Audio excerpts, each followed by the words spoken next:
YouTube channel Shri हरे नमः को like, share, subscribe करें। धन्यवाद। चले जाओ और राम को लेकर के आओ। राम आएंगे तब बात बताई जाएगी। समझ गए? लखी कुचाल की मुकच रानी, रानी ने कुछ कुचाल कर दी है। लौट करके उल्टे पांव आए। सचिव को सभी मन मारे देखकर लोगों का सारा उत्साह ठंडा पड़ गया। सारी सजावट लगता था कि उस पर पानी पड़ गया। सीधे श्री राम के पास गए। राम भद्र, आप पिताश्री के भवन, लेकिन घबराहट हो रही है, दुश्मन को कैसे ले जाऊं, क्योंकि राम दीख दुख सुना न काऊ। राम ने अपने जीवन काल में आंख से दुख देखना तो दूर की बात है, दुख आपका शब्द परिवार कान से भी तेज। पिताजी की ऐसी स्थिति देखकर, कई का यह भयानक रुख देख करके और क्या उन पर बीतेगी। लेकिन श्री राम के समान धीर धुरंधर भी दूसरा कोई नहीं हो सकता है। इसलिए ले तो चलना ही है, चले। वर्णन आया है रघुकुल दीप जले उल्लेवाई। लेकिन जो कर्कश अंदर तूफान का रूप ले चुकी है कैकेयी, उसके आगे दीप टिक सकेगा। लेकिन श्री राम भी क्रम क्रम से आगे बढ़ते बढ़ते दीप के बाद रघुकुल मणि और दिनकर कुल दिनकर सूरज के समान प्रौढ़ होते हुए और वहां पहुंचते हैं और देखते हैं पिताजी की बड़ी गंभीर स्थिति है। पिताजी तो बोलने लायक स्थिति में है नहीं। माँ से पूछा, माँ मोहिका मात तात दुख कारण करिए जतन जे होए निवारण। पिताजी के दुख का कारण बताओ माँ। कहा कि बेटा और तो मैं कुछ जानती नहीं हूँ, राजा तुम पर बहुत स्नेह हो, तुम्हारे ऊपर इनका बहुत स्नेह है, वह तुम्हारा स्नेह ही इनको दुख दे रहा है और बेहोश कर रहा है। तुम पर अगर इतना स्नेह नहीं होता तो इनकी आज ये हालत नहीं होती। मेरा जुर्म ढाया गया है इन पर, जिस प्रकार से इस स्थिति में आए हुए हैं। ये नहीं कह रही है, तुम्हारा स्नेह इनको कष्ट दे रहा है। बोले बात क्या है माँ? बात को पहले सी मत रखो, खुल करके बताओ। ताकि बेटे मेरे दो वरदान थाती के रूप में तुम्हारे पिताजी के पास थे। इनका अंतिम समय आने जा रहा था। अगर नहीं मांगती तो मेरा ऋण इन पर रह जाता, और ऋणी होकर के जो शरीर छोड़ता है उसकी सदगति में संदेह होता है। इसलिए मैंने इनका ऋण भार हल्का करने के लिए मैंने उन दो वचनों के एवज में दो वरदान मांगे हैं। क्या क्या मांगा है माँ? कहा कि एक वरदान में तो तुम्हारे भाई भरत के लिए राजगद्दी मांगी है, और दूसरे वरदान में तेरे लिए 14 वर्ष का वनवास मांगा है बेटे। श्री राम जी ने कहा बस इतनी सी बात के लिए पिताजी की ये हालत? मुझे विश्वास नहीं है माँ। लगता है कि कोई और गंभीर कारण है, क्योंकि थोड़े ही बात पितई दुख भारी होती प्रति दिन मोहिम तारी। और कोई कारण होगा? इतनी छोटी सी बात पर मेरे पिताजी इतना घबराने वाले नहीं है माँ। तो राम जी की सौगंध खा के कहती है, राम तेरी सौगंध हे तुम दूसर में कछ जाना, और दूसरा कोई कारण नहीं जानती। अब तुम जल्दी से वनवास की तैयारी करो। तब तक श्री दशरथ जी की मूर्छा भी दूर हो चुकी थी। वे सुन रहे थे। अपनी जो कुछ करनी थी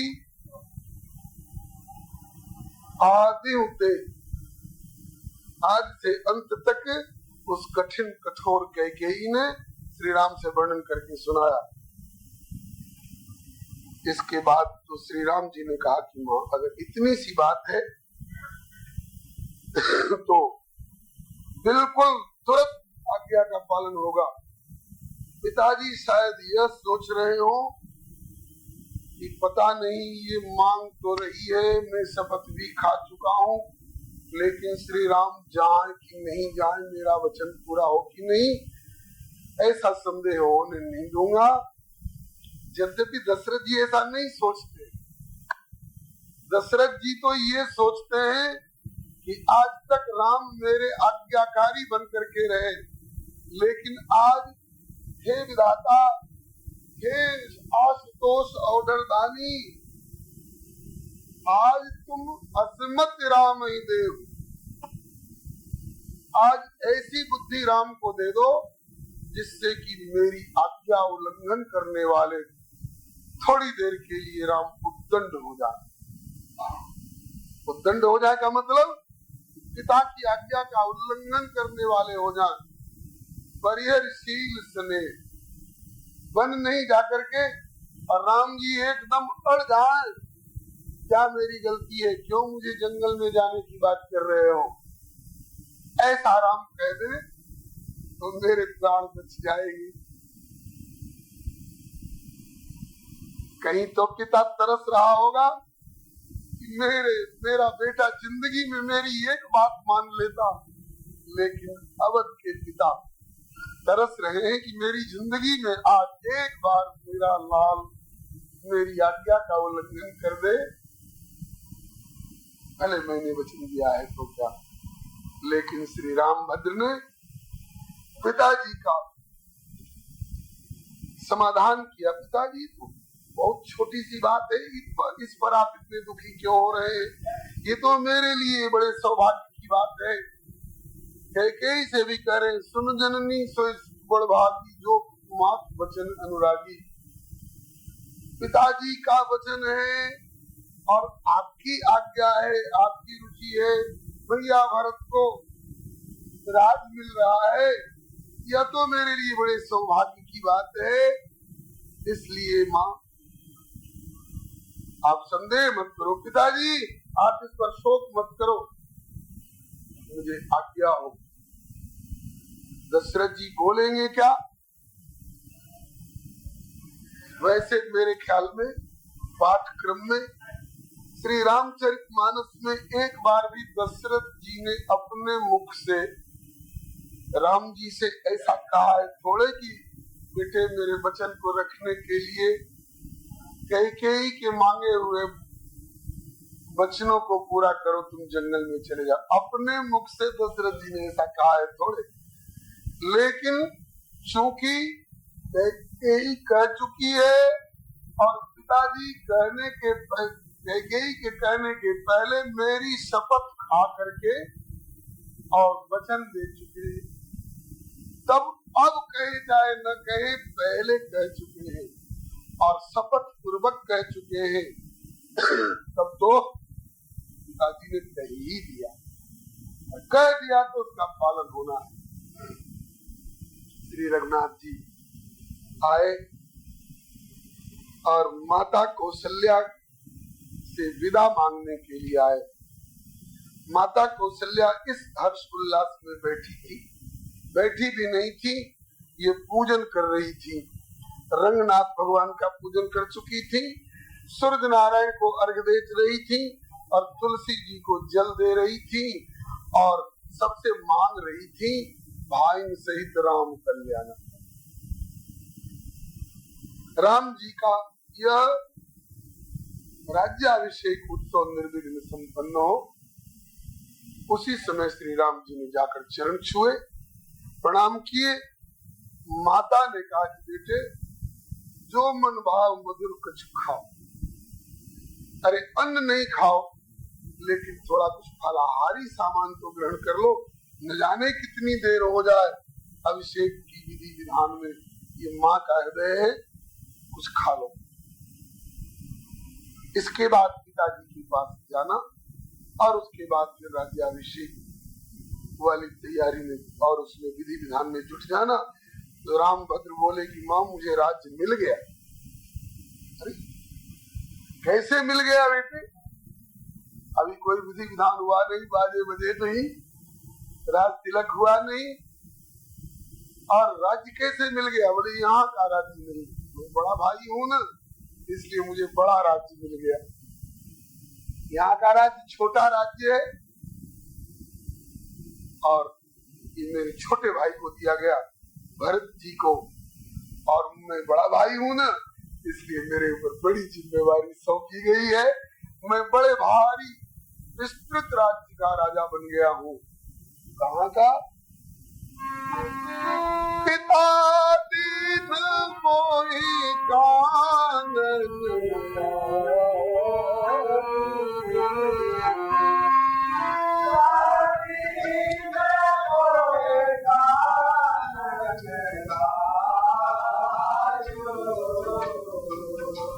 पिता दीन मोहि कानन राजू, पिता दीन मोहि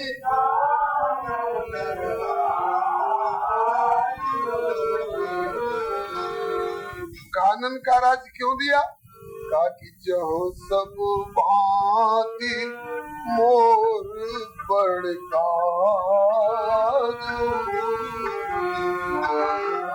सब भांति मोर,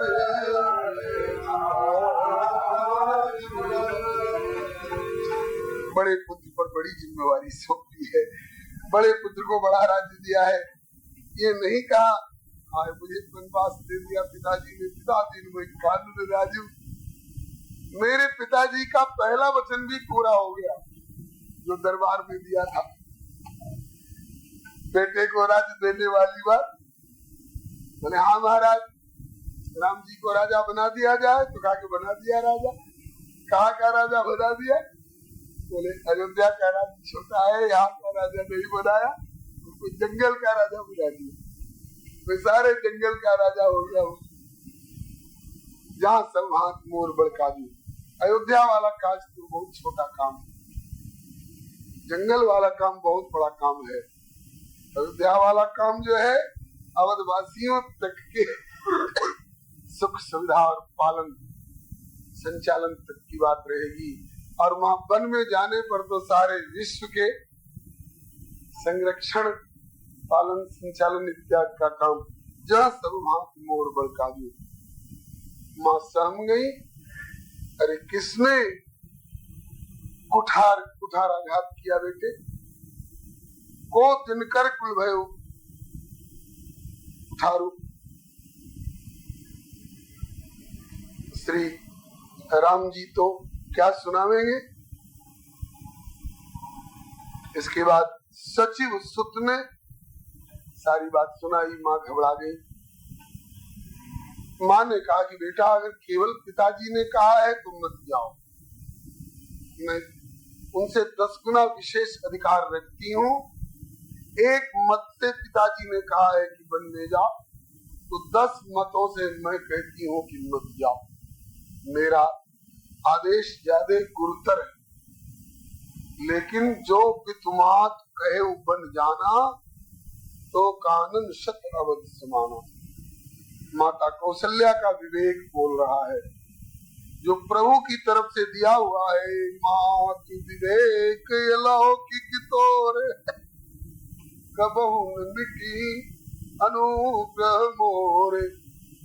और अगर ये अलौकिक विवेक नहीं दे रखा होता, माता कौशल्या अड़ जाती तो आगे की लीला में अंतर पड़ जाता। माता कौशल्या ने कहा कि अगर माता और पिता दोनों ने कहा है तो बेटा जंगल तुम्हारे लिए सैकड़ों अवध से भी अधिक सुखद हो, ये हमारी मंगल कामना है।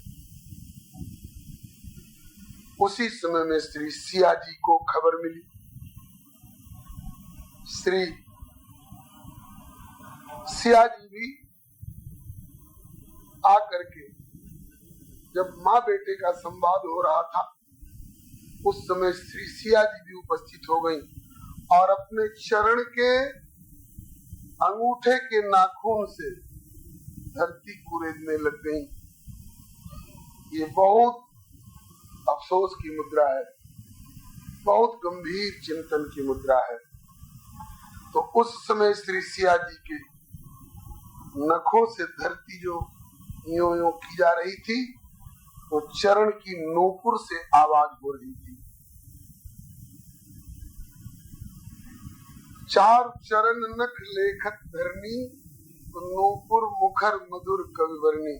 उस समय उन नूपुरों से क्या आवाज आ रही है तो स्वामी जी कहते हैं, मनो प्रेम वश विनती करही हमें सीय पद जन परिहरही। हे सीते, श्री राम अपने आभूषणों को त्यागे तो त्यागे, तुम करुणामयी, तुम मुझे मत परित्याग करना, हमें साथ ले चलना। ये चरण की नूपुर और नूपुर के नग नहीं है, ये जगत जननी का आश्रय ग्रहण करने वाले ये आश्रित शरणागत प्राणी है। श्री कौशल्या जी ने समझाया, बेटी सीते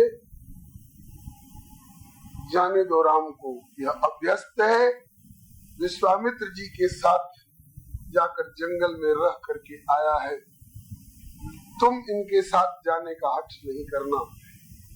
कहा कि माताजी शिक्षा तो आपने मेरे प्रति स्नेहाधिक्य होने के कारण अपनी समझ से ठीक ही दी है, लेकिन मैं प्रभु श्री राम के हाथों में सौंपी गई हूँ और किसी के हाथों में सौंपी नहीं गई हूँ। मुझे खेद है, सेवा समय दैव बन दीना, मोर मनोरथ फल न कीना। यहाँ रहती तो आपकी भी सेवा करती, लेकिन सेवा के समय में देव ने बन दे दिया। माँ कौशल्या ने कहा कि रामभद्र तुम समझाओ। श्री रामभद्र ने भी समझाने का प्रयास किया, लेकिन श्री सिया जी के पातिव्रत्य धर्म और इनकी सहधर्मिणी वाली जो शास्त्र सम्मत भावनाएं हैं उनके आगे श्री राम हठ पूर्वक आदेश नहीं कर पाए। सलाह तो एक बार दी, यहाँ रहो और सादर सास ससुर पद पूजा करना, इसमें मुझे ज्यादा प्रसन्नता होगी, ये मेरी सलाह है। बाकी सलाह है ना सरकार, आदेश तो नहीं है। अगर आदेश होता तो उस पर मैं कुछ नहीं कहती, लेकिन सलाह है तो सलाह पर ऊहापोह और विचार विमर्श करने की गुंजाइश होती है। मुझे साथ ले चलो नाथ। जैसे चंद्रमा को छोड़कर चांदनी अलग नहीं टिक सकती है, जैसे सूरज को छोड़कर प्रभा नहीं टिक सकती है, और जल के बिना नदी का कोई महत्व नहीं, प्राण के बिना देह का कोई महत्व नहीं है, इसी तरह से आपके चले जाने के बाद नाथ में यहाँ किसी लायक नहीं रहूं। प्रभु कहे कि अगर मैं आज्ञा कर दूं कि आपको रहना है तब, ताकि आज्ञा कर दोगे तो रह तो जाऊंगी, लेकिन अवधि लगी रहत न जनिए ही प्राण। 14 वर्ष की अवधि पूरी होते होते तक मेरे प्राण रहेंगे, ये मैं आश्वासन नहीं दे सकती। जाना तो होगा ही, लेकिन की तन प्राण की केवल प्राण, विधि कर्तव्य कुछ जाए न जाना। सुख के दिनों में आपका साथ दिया है तो विपत्ति में आपका साथ छोड़ना मेरा धर्म नहीं बना। आप जाकर के वहाँ तपे हुए पत्थरों पर सोइएगा और मैं यहाँ सोने के महलों में सोने के पलंग पर सोऊंगी, नहीं नाथ, जब सुख में आपका साथ दिया है तो दुख में भी आपका साथ छोड़ना मेरे लिए ठीक नहीं है। राखी अवधि जो अवध लगी तो रहत विजनीय प्राण, दीन बंधु सुंदर सुखद शील स्नेह निधान। और आप विश्वास करें, मुझे थकावट नहीं होगी आपके साथ चलने में। सब तरह से आपकी सेवा करूंगी, आपके चरण दाबूंगी, आपके पसीना पूछ किया करूंगी, आपको अंचल से हवा किया करूंगी, रात रात भर आपकी सेवा किया करूंगी। 5 पलोटी सब निस्तासी। श्री रघुनाथ जी ने देख दशा रघुपति जी जाना, हठ राखे नहीं राखी प्राण। हट करके इनको रख दो अयोध्या में, ये प्राण नहीं रखेंगी, क्योंकि अयोध्या का महल इनको प्यारा नहीं है, इनको परिवार प्यारा नहीं है, इनको पियर प्यारा नहीं है। दोनों प्रस्ताव आए थे कि पितु गृह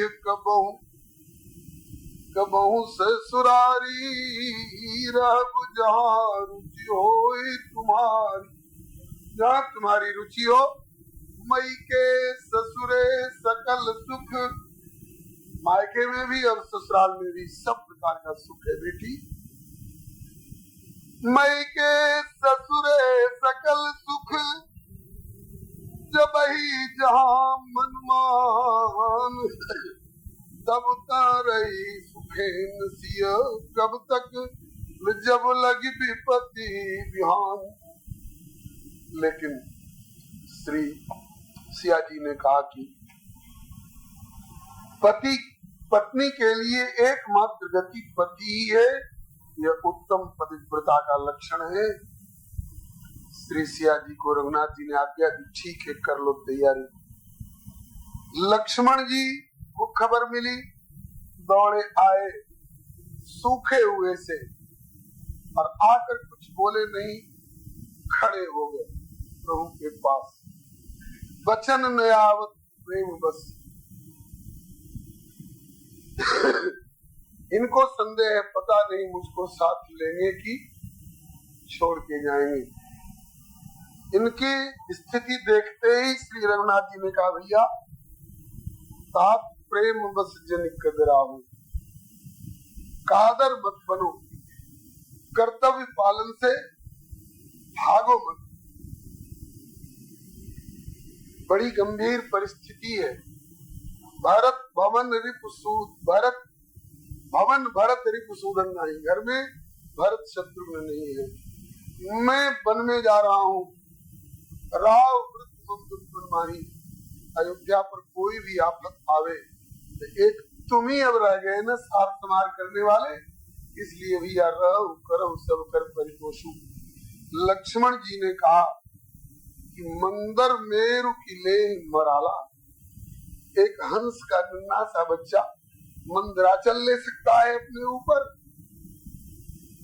जो भार मुझे आप सौंपना चाह रहे हो, मैं इस लायक हूँ क्या? जनकपुर की एक लक्ष्मण जी की बात का मिलान करते हुए पूज्य चरण श्री वैष्णव दास जी महाराज कहा करते थे। संभवतः पंडित श्री राम किंकर जी का भी यह भाव है कि वारे लक्ष्मण वाह, अभी तुम कह रहे हो कि मंदर मेरु किले ही मराला, मैं प्रभु शिशु स्नेह प्रतिपाला, मंदर मेरु किले ही मराला। YouTube चैनल श्री हरे नमन को लाइक शेयर सब्सक्राइब करें। धन्यवाद। कभी अपने ऊपर ले सकता है। यहाँ तो मंदराचल को भी उठाने में तुम अपने को असमर्थ बता रहे हो, और जनकपुर में तुम कह रहे थे कि जो राव अनुशासन पाओ को गंदु ब्रह्मांड उठाओ। हाँ तो ब्रह्मांड, इसमें कितने मंदराचल और विंध्याचल और हिमाचल और सुमेर सब सम्मिलित हैं। इनको उठाने की का तुम दावा करते थे ब्रह्मांड को, और आज कहते हो मंदर मेरु किले ही मराला। तुम्हारी उस समय की बात सत्य थी, इस समय की बात सत्य है। झूठ भी बोलना जानते हो क्या? ऐसा कहा नहीं श्री राम जी ने। हाँ तो वो वर्णन करते हैं कि तुम्हारी उस समय की बात सत्य थी कि इस समय की बात सत्य है। अगर उस समय की बात सत्य है तो अब तुम झूठ बोल रहे हो। कि मैं मंदराचल उठाने लायक नहीं हूँ, और अगर इस समय की बात करते हैं जनकपुर में झूठ गए होंगे कि मैं ब्रह्मांड उठा सकता हूँ। लक्ष्मण जी ने कहा कि नहीं नाथ, तेरी उस समय की भी बात सत्य थी और इस समय की भी बात सत्य है। तो कहा कि फिर एक ही लक्ष्मण में इतना अंतर कैसे पड़ जाएगा, तो वहां तो ब्रह्मांड उठाने की सामर्थ्य रखने वाले हो गए और यहाँ मंदराचल वो भी उठाने में अपने को समर्थ बता रहे हैं। तो लक्ष्मण जी ने बहुत प्यारा उत्तर दिया, कहते हैं कि प्रभु वहां मैं आपके साथ था, वहां आप मुझे साथ रखे थे, आपके साथ रह करके तो मैं सब कुछ कर सकता हूँ, और आपसे अलग होकर के ना मैं कुछ नहीं कर सकता। मैं ही नहीं, कोई भी कुछ नहीं कर सकता है। कैसे? जैसे शरीर में प्राण रहने पर शरीर बहुत कुछ करने लायक रहता है, और शरीर में से प्राण के आत्मा के निकल जाने पर शरीर कुछ करने लायक रह जाता है क्या? मतलब कि मैं शरीर हूँ ना, आप मेरे प्राण हो, आप मेरी आत्मा हो। जब तक आप इसमें रहोगे तब तक मैं ब्रह्मांड से भी अधिक बोझ उठा सकूंगा, और आप मुझे त्याग दोगे तो मैं शरीर से अलग हुई आत्मा, और उसके बाद जो शरीर की हालत होती है वो मैं हो जाऊंगा। कहा कि गुरु जी, पिताजी, माताजी, परिवार, प्रजा, इनको कौन सहारा देगा? लक्ष्मण ने साफ कहा, गुरु पितु मातु न जानो काहू, कहूं स्वभाव नाथ बतियाहू। आपका आदर करने वाले, आपको साथ रखने वाले गुरु हो, पिता हो, माता हो, परिवार हो, परिजन हो, पूजन हो, सब हमारे प्यारे हो सकते थे, लेकिन आपका परित्याग करके आपको वन में निष्कासित करने के बाद कोई मेरा अपना नहीं है। मैं मानता सबको हूँ, लेकिन पूजनीय प्रिय परम हो जहाँ पे मानिए सबही, केवल राम के नाते, आपके नाते सबको मैं मानता रहा हूँ, लेकिन आपको जिन्होंने निकाल दिया यहाँ से, मेरा कोई नाता नहीं। नाथ, आप गुरु की सेवा, माता की सेवा, पिता की सेवा करने की जो बात कहते हो, तो मेरे गुरु, मेरी माँ और मेरे पिता और सभी एक तुम स्वामी, मेरे सब कुछ आप हो प्रभु। माता रामो मत पिता रामचंद्र, स्वामी रामो मध्यखा रामचंद्र, सर्वस्व में रामचंद्र, रामचंद्रो दयालु, नान्यम जाने नैव जाने न जाने। मैं राम के अतिरिक्त और किसी को कुछ नहीं जानता हूँ। प्रभु, प्रभु ने कहा कि अगर आज्ञा कर दूं कि तुम्हें रहना है तब क्या करोगे? ताकि आज्ञा कर दोगे तो नाथ स्वामी तुम दास में तजहु तो का बताए। मेरा कोई बस नहीं,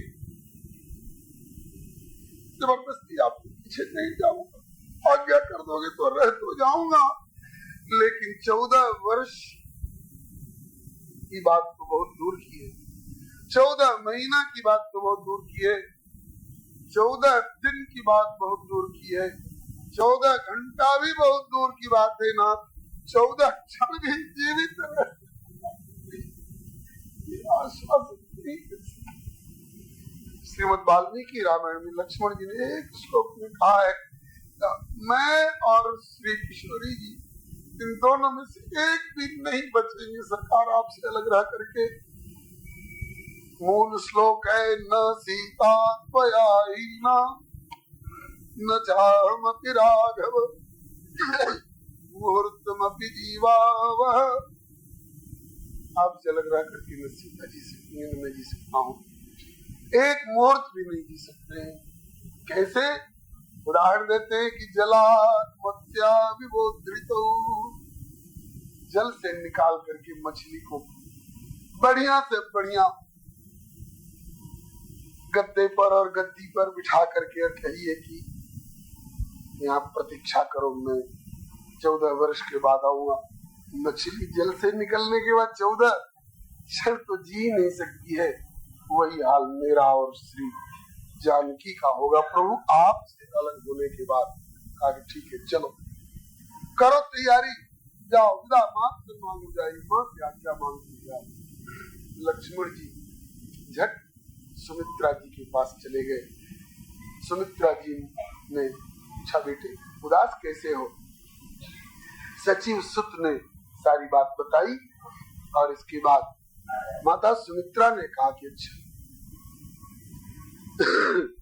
तो तुम यहाँ क्यों आए लक्ष्मण? ताकि उन्होंने आज्ञा करी है कि माता से विदा मांग करके आओ। कहा कि तुम फिसल गए, अभी तो कह चुके हैं लक्ष्मण, गुरुपित मात न जानो काहू, और अब मेरे पास कैसे चले आए? तो कहा कि माँ उस समय अगर रघुनंदन के प्रति मातृत्व वाला भाव और पितृत्व वाला भाव वो तो है, हावी है भी, लेकिन इशारा उनका आपकी ओर था, इसलिए उनके इशारे से मैं आया हूं।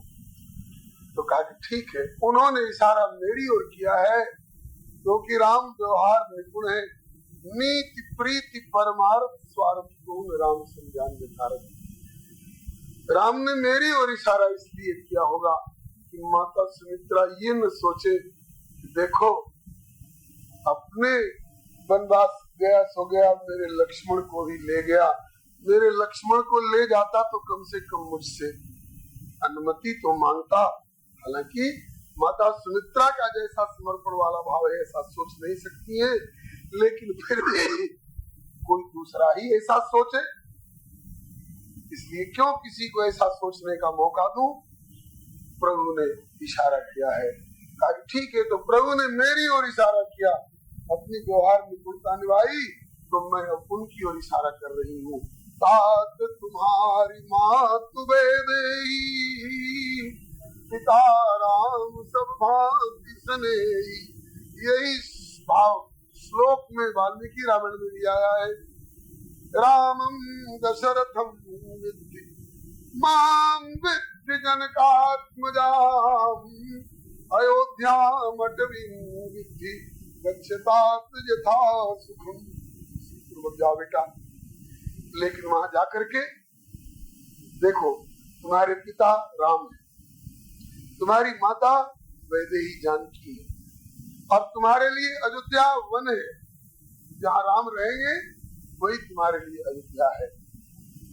जाओ सुखपूर्वक जाओ और राम की सेवा करना, ऐसी तत्परता पूर्वक सेवा करना कि जहिन राम बन लहि कलेशु, सुत सोई करेहु यही उपदेश।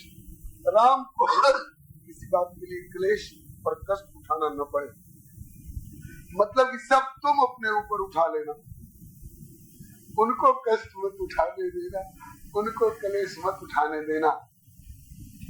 जो ब्रह्मांड उठा सकते हैं वो थोड़ा कष्ट और क्लेश क्यों नहीं उठा सकते?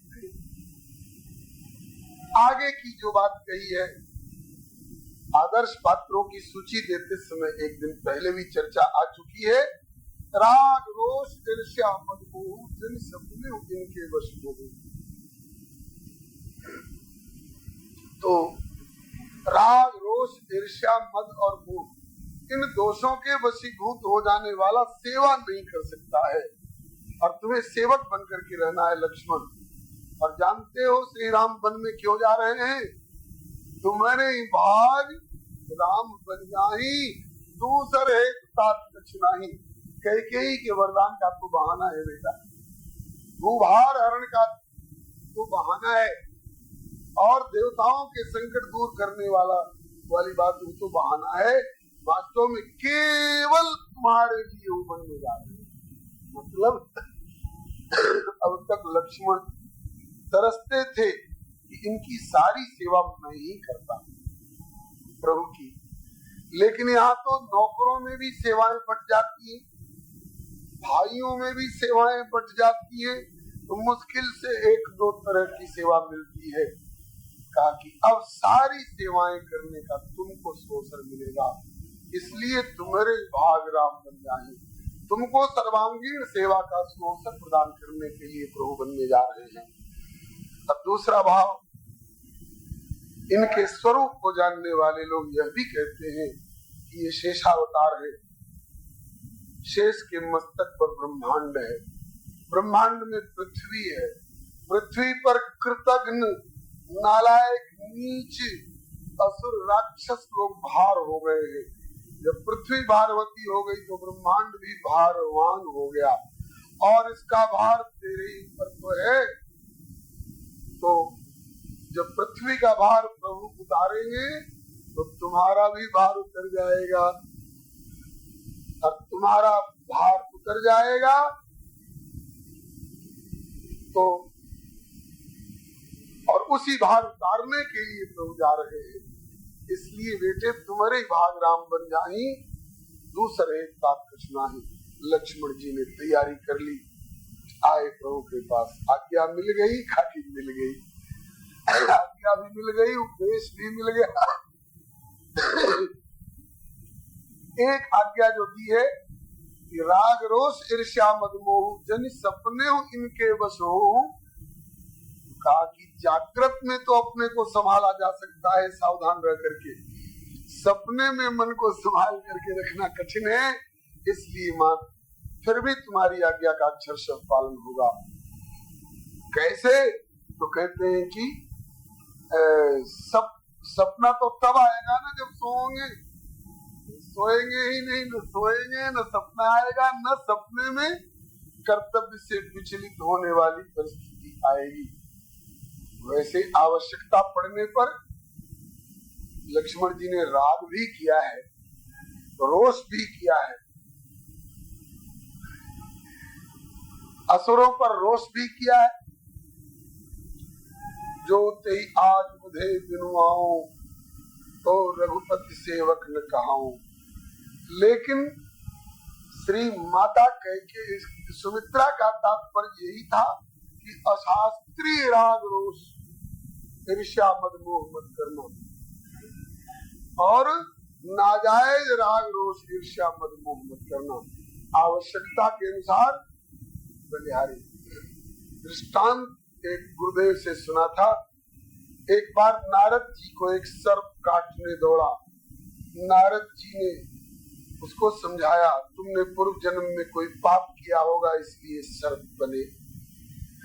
अब ये दोष कर रहे हो, संतों को भक्तों को काटने दौड़ रहे हो, आगे तेरी क्या दुर्गति होगी।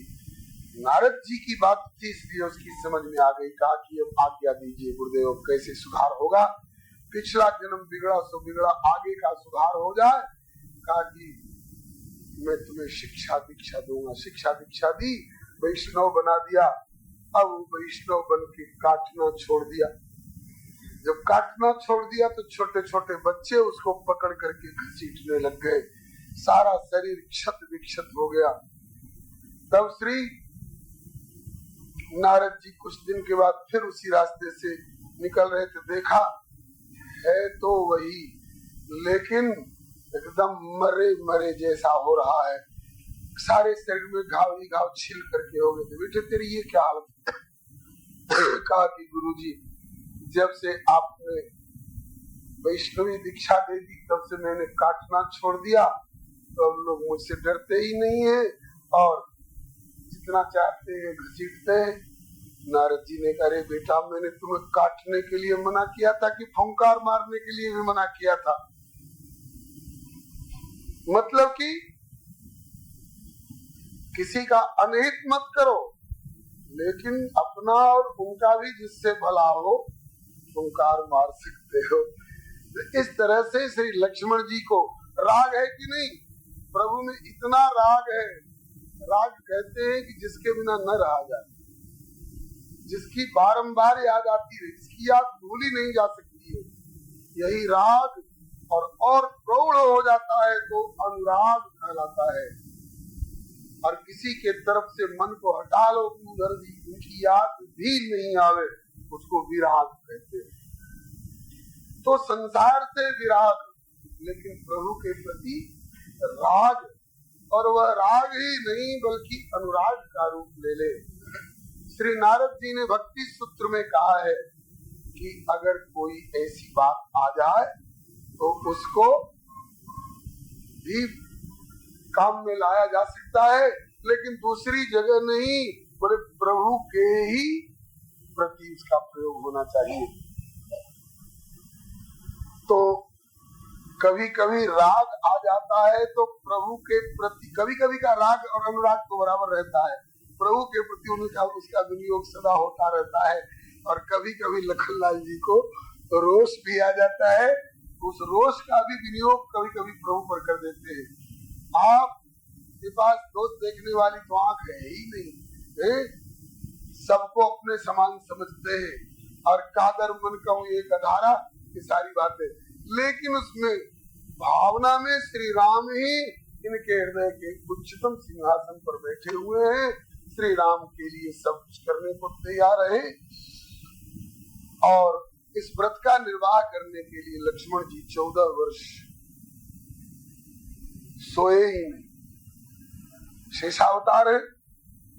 और ऐसे समय में अगर सो जाए, शेष जी सो जाए तो पृथ्वी और ब्रह्मांड इसके माथे पर से फिसल करके लुढ़क करके पता नहीं कहाँ चला जाए। इनको अभ्यास है पहले से जगने का, और महर्षि विश्वामित्र ने विद्या भी जो सिखाई है उसका भी प्रभाव है।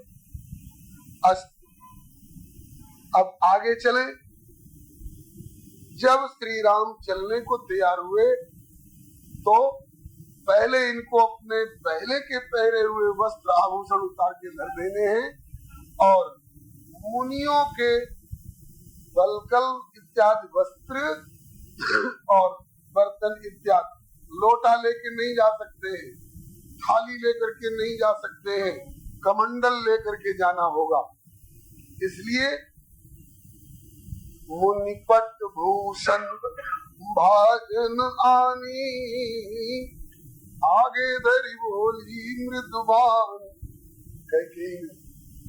ला करके मुनियों के वस्त्र, मुनियों के आभूषण, तुलसी माला इत्यादि, यही मुनियों के आभूषण है, ला करके धर दिया और कहा कि पहले वाले वस्त्र उतार दो राम और ये मुनियों के वस्त्र धारण करो। राम को दिया सो दिया। वाल्मीकि रामायण में वर्णन है कि सीता जी के सामने भी रख दिया, लो पहरो। और उस समय तक बहुत लोग जुट गए हैं, गुरुदेव भी वहां पर मौजूद हो गए। श्री वाल्मीकि रामायण में वर्णन है कि गुरु वशिष्ठ बड़े नाराज हुए जब जानकी जी को के सामने जब बलकल रखा। श्री जानकी जी ने इनकार नहीं किया,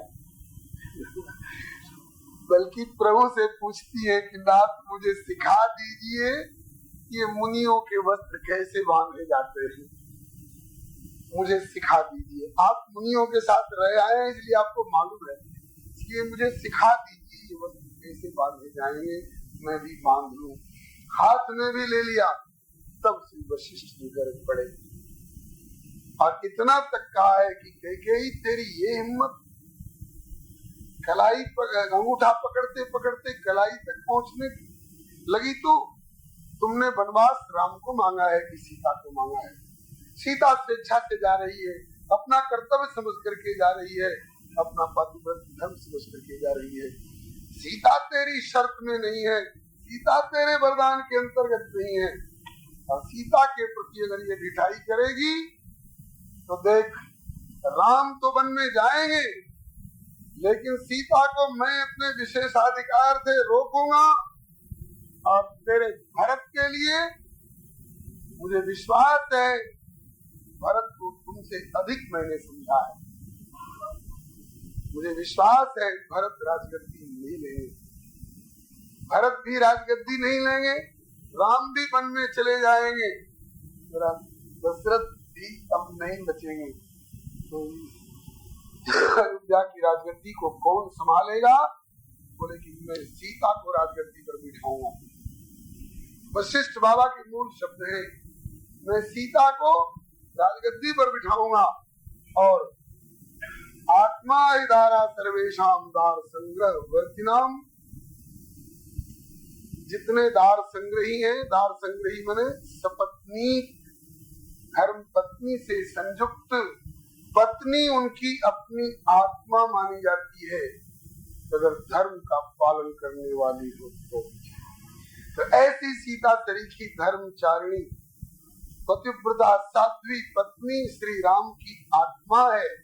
और वैसे भी आध्यात्मिक जहाँ वर्णन आया है इनके दिव्य भगवत्ता के स्वरूप का, श्रीमद् भागवत के 12वें स्कंद में एक श्लोक में श्री सूत जी ने शौनकादिक जी को बताया है कि अनपायनी भगवती श्री